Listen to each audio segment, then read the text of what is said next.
अच्छा, इसके अलावा ऐसा है कि आपके जो इदारे हैं जैसा कि 11 22 वाले हैं, ठीक है, वो भी फ़ौरन एमरजेंसी में वहाँ होते हैं, बहुत प्लान नहीं होते, तो उनको बहुत सपोर्ट की ज़रूरत होती है।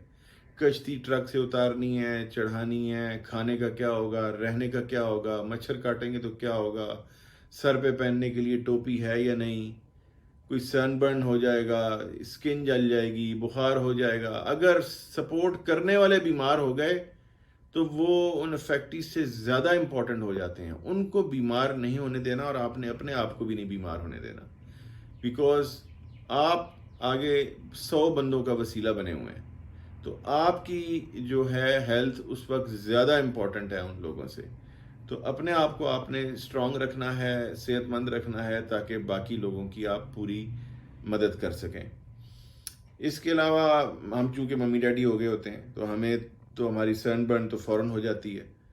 तो मेरा भी वो नाक से वो उतर स्किन सारी ऐसे हो गई थी, कल ही वो आहिस्ता आहिस्ता खुरज के उतारी है, माथा हो गया था। तो वो मेरे गलती क्या की, मुझे सन ब्लॉक लगा के जाना चाहिए था। तो सन ब्लॉक लगा के अगर हो जाए सनबर्न तो फिर सन ब्लॉक नहीं लगाना। तो इस तरह के कुछ प्रिकॉशंस हैं वो आप साथ लेके रखेंगे। फिर हमारे लिए तो बहुत ज़्यादा हम पानी बाहर का पीना मुश्किल हो जाता है, जो उस वक्त पानी सारा कंटामिनेटेड हो जाता है जब सैलाब आता है। तो उन लोगों को भी ख़राब लगता है, तो हमारे लिए तो बहुत ही ख़राब होता है जो कि शहरी ज़िंदगी के आदी हैं। तो अपने लिए आपके पास पानी वगैरह वो प्रॉपर सारा कुछ होना चाहिए। इसके अलावा जो अब सेकंड फेज़ आएगा जो इस रिलीफ के अंदर भी हर रिलीफ में होता है, जब सर्दियां आने लगती हैं तो लोगों के पास नॉर्मली ऐसे मौके पे गर्म कपड़े और इस किस्म की चीज़ों की रज़ाइयों की बाकी चीज़ों की ज़रूरत पड़ जाती है। तो उसके लिए आपके पास पहले से ये प्लान हो कि सर्दियां आने से 15-20 दिन पहले से आप या एक महीना पहले से काम शुरू कर दें कि लोगों तक रज़ाइयाँ, लोगों तक स्वेटर्स और बच्चों की, बड़ों की अलग-अलग वो कैसे पहुँचे। और ऑब्वियसली इस वक्त तो टेंट्स की और मच्छरदानियों की बहुत ज़्यादा ज़रूरत है, बाद में ये हो जाएगी। ये आप मच्छर देख रहे हैं फाजिलपुर में, ये हर फ्लड एरिया में इस वक्त यही हाल होगा, चाहे तौसा हो चाहे और ये एरिया हो, स्पेशली साउथ पंजाब में। तो कल बड़ा अच्छा रिस्पॉन्ड किया हेल्थ डिपार्टमेंट, उन्होंने आके फाजिलपुर में स्प्रे किया, लेकिन स्टिल ये it is very tough task कि ये कैसे हो डिफरेंट एरियाज़ में। फिर जो लोग जब 10 दिन 15 दिन गुजर जाते हैं तो उसके बाद लोगों को रोकना पड़ता है। जो लोग आना चाह रहे हैं उनसे उनकी एनर्जीज रोकें, उनको कहें आपने आना है 1 महीने बाद, आपने आना है 20 दिनों के बाद। उनको इस तरह से एनकरेज करें ताकि और उनके साथ फिक्स कर लें। ये ना हो कि उनकी बाद में एनर्जीज कम हो जाएं, उनका जोश व खरोश कम हो जाए और उस वक्त सपोर्ट ना मिले। क्योंकि रिहेबिलिटेशन के वक्त जब लोगों के घर बनने हैं उस वक्त ज़्यादा ज़रूरत रहनी है आपको इन लोगों की सपोर्ट करने की। डॉक्टर्स की उस वक्त ज़्यादा ज़रूरत रहनी है। अब हम गए तो वहाँ पे जहाँ कहीं मैं जाऊँ आगे तो डॉक्टर्स ही डॉक्टर्स थे। तो इसलिए आप उन लोगों डॉक्टर्स को भी सजेस्ट करें कि जब क्राइसिस को महीना डेढ़ गुजर जाए तो कोई ऐसी आफत आए उसके बाद तो वो उस वक्त वहाँ पे आए। कुछ लोग अगर उस वक्त हो रहे हैं और मेन रोड्स पे बिल्कुल नहीं खड़े हो। ये आप देखें जी, ये ट्रक के पीछे ये बंदे भाग रहे हैं, अभी अंदर चढ़ेंगे ट्रक के और ये चीजें निकालना शुरू कर देंगे। और मेन रोड पे सिर्फ यही काम हो रहा है, वही लोग रिपीटेडली उतारते जा रहे हैं सामान और लेते जा रहे हैं। इसलिए लोकल डिस्ट्रीब्यूटर के साथ मिल के डिस्ट्रीब्यूट चेक करें और चीजों को डिस्ट्रीब्यूट करें साइडों पे। मेन रोड्स पे लूटे जाएंगे, मेन रोड्स पे लेटर ऑन प्रोफेशनल आ जाते हैं, कुछ लोग प्रोफेशनल बन जाते हैं, उनको मजा आने शुरू हो जाता है, बच्चों के लिए खेल बन जाता है कि यार हर ट्रक में चढ़ो और चीज़ें निकाल लो। तो इसलिए मेन रोड्स पे आपको नहीं रुकना, आपको अच्छा क्या काम करते हो? मैं ड्राइवरी करता हूँ सर। किस चीज़ की? ट्रैक्टर की। तो अभी आज काम पे नहीं गए? नहीं सर, सारा पानी है, काम जो है किसी पर जगह पर नहीं है, सारा पानी है, शहर में पानी है, इलाकों में तो पानी आपका मतलब है फसलें जब डूब गई तो ट्रैक्टर का क्या काम रहा? जी कमर्शियल काम है, सारा बंद हो गया है और पानी भी खड़ा। अच्छा, तो ये इतने गारे में वैसे ट्रैक्टर चलेगा भी? नहीं चलेगा सर। चलेगा भी नहीं। अच्छा, आप क्या करते हो? बस काम पे नहीं गए? नहीं थी, बस चल नहीं रही, घाट है सारे हाजीपुर लुंडी सदान का ये कम है। बस चल नहीं रही, क्यों नहीं चल घाट रही? है रोड को, रोड कटी हुई है, हाँ जी, इसलिए वो काम ही नहीं है। तो काम क्या नहीं। क्या बस करना फंसी है? हुई है पानी से।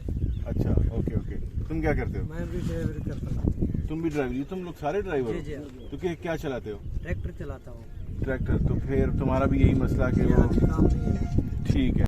आखिरी बंदे तक पहुंचने के लिए, राइट डिजर्विंग बंदे तक पहुंचने के लिए लोकल लोगों का इन्वॉल्व होना बहुत ज़रूरी है, क्योंकि उनको पता है लोगों की क्या रिक्वायरमेंट है।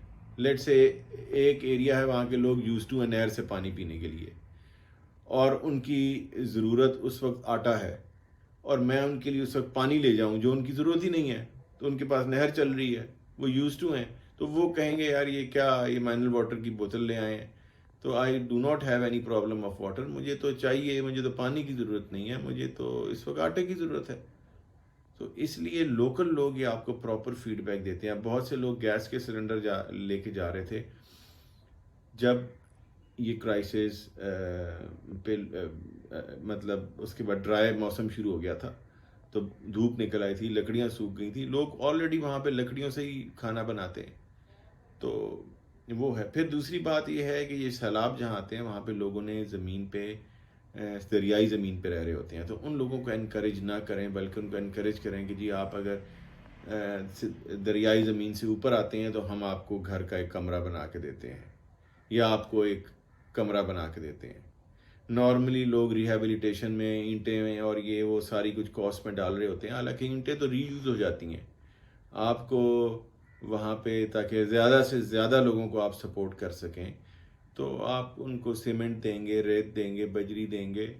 अगर उनके घर के गार्डर भी रीयूज़ हो सकते हैं तो वो भी उनसे रीयूज़ करवाएं। तो इस तरह से हम लोग ज़्यादा लोगों को हम रिलीफ दे सकेंगे। तो ये चीज़ है। और भी पॉइंट्स तो खैर बहुत सारे हैं, किस्से भी बहुत सारे हैं। ऐसे मुझे बड़े लोग मिले जिनके अपने घर डूबे हुए थे और वो हमारी मदद कर रहे थे। ये हैं जी मलिक साहब, इन्होंने काफ़ी हेल्प की है। यहाँ के SHO हैं लोकल, इन्होंने भी काफ़ी हेल्प की है। ये शोएब साहब हैं, इनका भी फाजिलपुर में गांव डूब गया है, अपना घर डूब गया इनका, तो लेकिन उनकी अपनी स्टोरीज थी। There are lot of stories जो हम आने वाले टाइम में साथ आपको मैं बताता रहूँगा, और नेक्स्ट में आपको उसमें एक्सप्लेन कर दूंगा वीडियो में। थैंक यू, अस्सलाम वालेकुम। यानी आपका मतलब पुल बन जाए तो ये प्राइसेस भी, कीमतें भी सही हो जाएंगी? रास्ता जब खुलेगा कोई डाला कोई दरअसल की रक्षा आएगा। ये जी SCO इमरान साहब ऑफ हाईवे, ये हमारी हेल्प के लिए आए हैं। वेरी ग्रेटफुल टू हिम कि यहाँ पे जो ब्रिज टूटा हुआ है, टेम्परेरी ब्रिज, इंशाल्लाह हम 2 दिनों में बना लेंगे।